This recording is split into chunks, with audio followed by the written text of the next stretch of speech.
vu le contexte, en France, faire une journée comme ça, Khadim Rassoul, juste avant les JO, avec toute la sécurité qu'il y a, les demandes de passe, et on nous l'autorise simplement, c'est ce miracle de Khadim Rassoul. Ce que je remarque, moi, c'est ça, franchement. C'est un miracle de Khadim Rassoul. Parce qu'à parler de Dieu, faire les zikr ici à Paris, place de la République, ces journées-là, dans cette période-ci,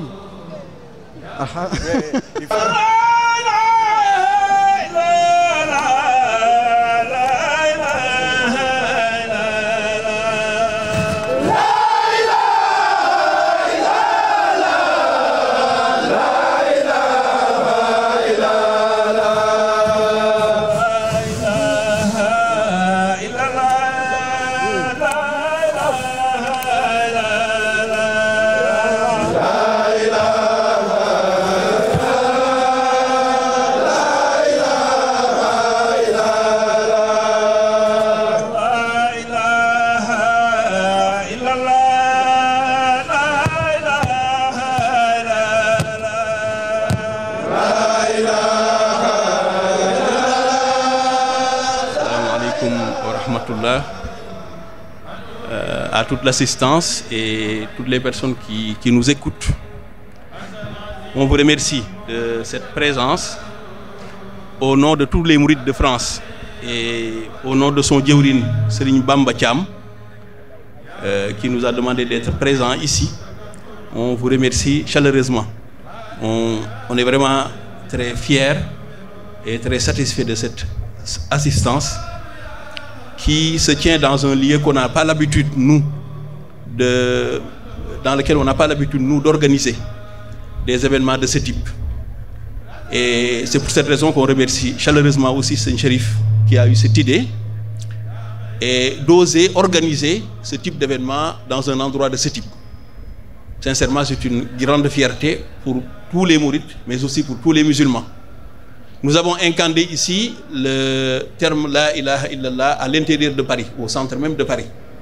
Je pense que ça ne peut pas rester, on va dire, inaperçu. En tout cas, pour nous qui avons l'habitude de vivre dans ce pays, c'est quelque chose qui n'est pas habituel.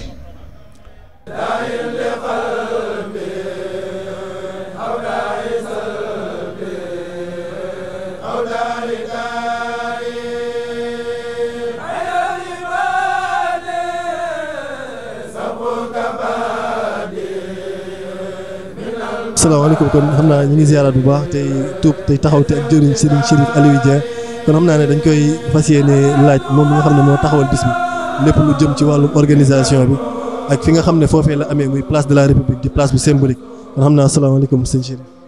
waaw koy sëriñ bi waaleykum salaam wa rahmatullahi wa barakaatuhu. noo ngi leen di delloo nuyoo tey sant bokki taalibe yi Paris yëpp di sant bokki taalibe yi nekk France yëpp.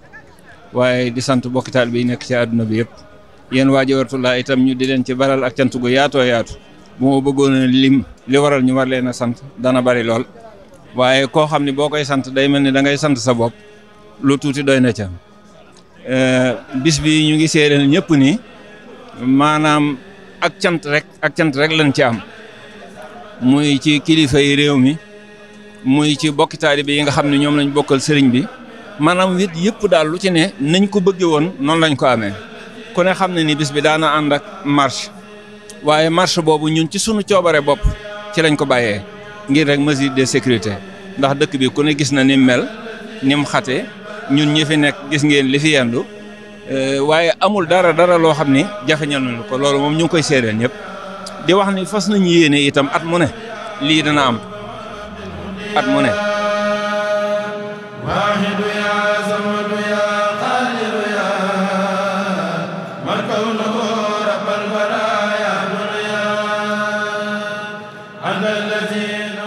asalaamaaleykum kon xam naa dañuy ñëw interview suñ benn yaay booy bi nga xam ne dañ ko fekk ci xidma bi xam naa ne yaay booy dañ la bëggoon laaj tur bi ak lan mooy tànk yi tey. soxna Roxee laa tudd dama ñëw rek jàpp si bisu Cheikhul Khadim bi représenté soxna Jaaram mi ñu dëppee bis bi waaw andi cosaan nag ni bu njëkk lii rek lañ daan utiliser muy leket muy layu muy lépp amul woon ay bool ay mbuus pour delawaat suñu soxna yi ni leen tout est possible fii yëpp am nañ ko fi am nañ facilité yëpp mais bu ñu fàtte fi ñu jugee on a tout lépp la am nañ ko li ñu bëgg yëpp te tubaab bi moom la ñuy daw di wuti te ñun am nañ ko déjà moo tax ma war ñëw rek pour fàttali leen démb delluwaat ba Porokhane ñëwaat rek pour rendre hommage à Soxna Diarra Bousso. ak ça kon yaay booy xam naa kon xëy na France ngeen féete wala Sénégal ngeen féete. waaw France laa dëkk dans le 94 waaw.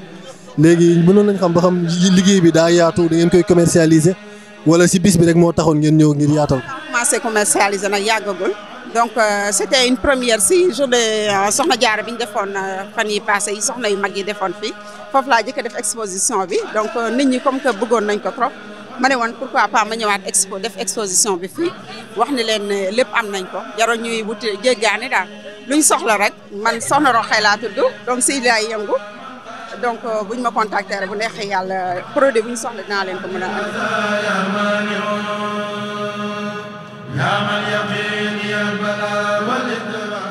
Ahmadou Bamba had compassion toward all of God's creature, and this appeared in many of his writings.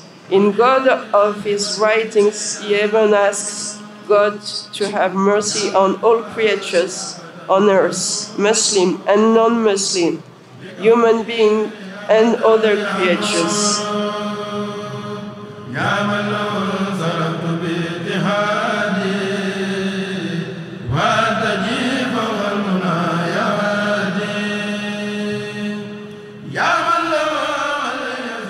Si vous avez un message à lancer, que ce soit aux mourides, aux jeunes mourides qui viennent de découvrir la voie, ou bien même aux personnes âgées qui n'ont pas assez d'expérience dans la voie, quel serait le message que vous pourrez lancer à ces gens-là?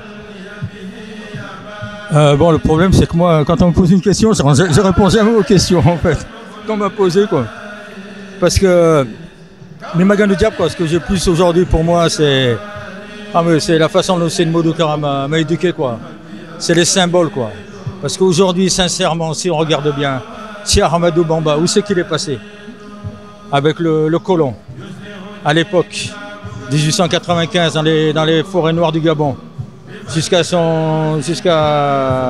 Diarème. Partout où il est passé avec le blanc. Et que le blanc essayait d'effacer son message, d'effacer les gens qui le suivaient. Et aujourd'hui, que ça tombe avec la commémoration des 100 ans de sa disparition, qu'on soit réunis aujourd'hui sur le symbole de la République, c'est quelque chose qu'il ne faut pas laisser passer inaperçu. Pas du tout. Parce que ça paraît facile aujourd'hui. Mais quand on revient un peu en arrière et qu'on se dit qu'un jour, des talibés allaient venir ici s'installer pour plasmodier des tracés de Sëñ Touba, pour parler de Cheikh Ahmadou Bamba, personne ne nous aurait cru. Tu vois? Donc à travers ce message de conviction que Cheikh Ahmadou Bamba vraiment est l'homme sûr, comme Senbi le chante sur tous les toits, d'un Nasak Larouaï, d'un Nasak Ouerouaï. Il est sûr comme appui, il est sûr comme soutien que tous ceux qui veulent découvrir Cheikh Ahmadou Bamba n'hésitent pas. Parce qu'ils ne seront pas déçus. Parce que vraiment, son parcours et l'héritage qu'il a laissé n'est sans égal dans ce monde entier, quoi. On peut toujours tout remémorer, sa ville, ses écrits, sa famille, les talibés qui le suivent, mais c'est vraiment extraordinaire. Jërëjëf Sëñ Touba.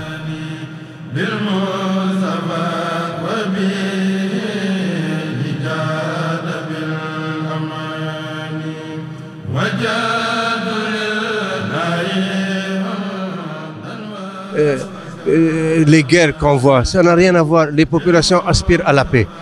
Donc, on appelle les gens à la paix, à comprendre qu'il n'y a qu'un seul Dieu pour tout le monde et qu'il n'y a aucune raison de se combattre ou de se haïr ou de se rejeter. Au contraire, il faut se connaître. Allah, il dit dans le Coran, Ya ayyuhan nas, inna khalaqnakum min dhakarin wa untha wa ja'alnakum shu'uban wa qaba'ila litta'arafu inna akramakum 'inda Allahi atqakum.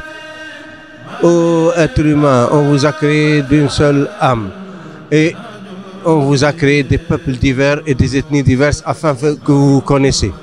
Les meilleurs d'entre vous sont les plus pieux, les plus honorables sont les plus pieux. Donc on appelle les gens à la piété, à la connaissance, au partage, à la bienveillance, aux valeurs. C'est ça le mouridisme.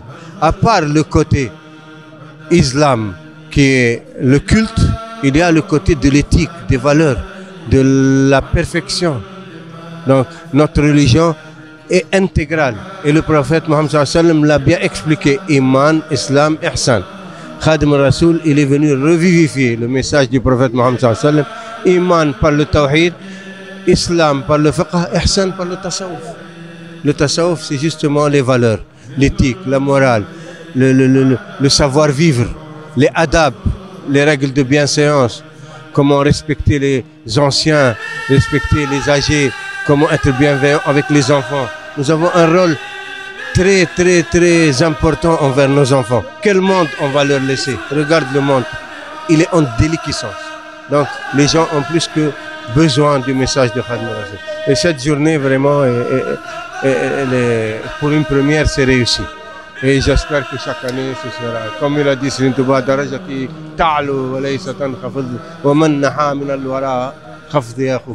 ma puissance augmentera toujours et ne diminuera jamais. Et celui qui veut me diminuer sera toujours ravalé. Donc on verra de plus en plus le message de Khadim al-Rasoul se répandre dans les horizons.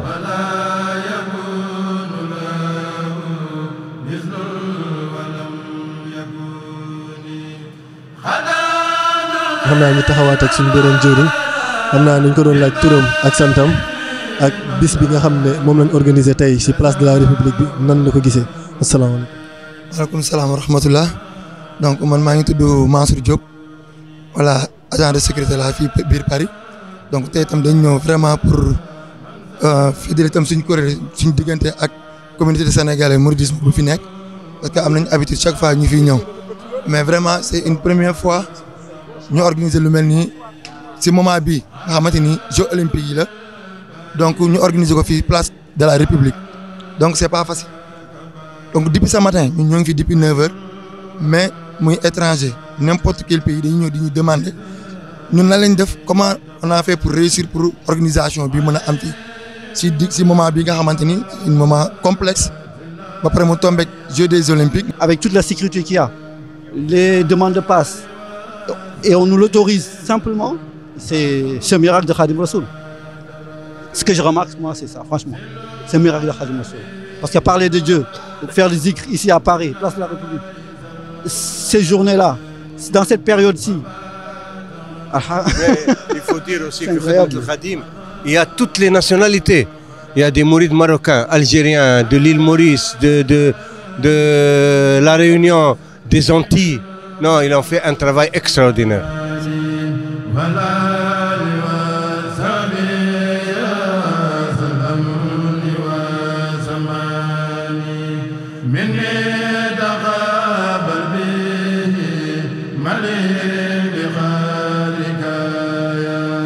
Mali